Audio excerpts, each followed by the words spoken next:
একদিন এক গাধা বাঘকে বলল ঘাসের রং নীল।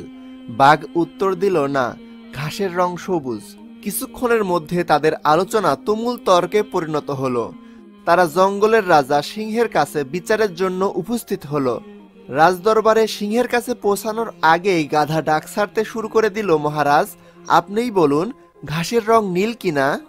সিংহ বলল, হ্যাঁ, ঘাসের রং নীল। গাধা তাড়াতাড়ি সিংহের কাছে পৌঁছালো এবং বলতে থাকলো, বাঘ আমার কথা মানছে না, বরং তর্ক করছে এবং আমাকে বিরক্ত করছে, আপনি তাকে শাস্তি দিন। তখন সিংহ ঘোষণা করলো, বাঘকে 5 বছরের জন্য চুপ থাকার শাস্তি দেয়া হলো।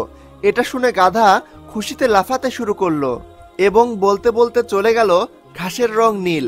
বাঘ শাস্তি মেনে নিল, কিন্তু সিংহকে জিজ্ঞাসা করলো, মহারাজ, আপনি আমায় শাস্তি দিলেন কেন, যখন ঘাসের রং সত্যিই সবুজ? সিংহ উত্তর দিল, তোমাকে শাস্তি দেওয়ার সাথে ঘাসের রং সবুজ বা নীল এই প্রশ্নের কোনো সম্পর্ক নেই।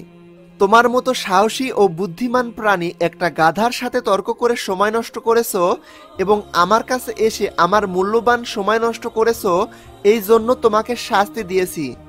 এই গল্প থেকে শিক্ষা, মূর্খের সাথে কখনো তর্কে যেও না।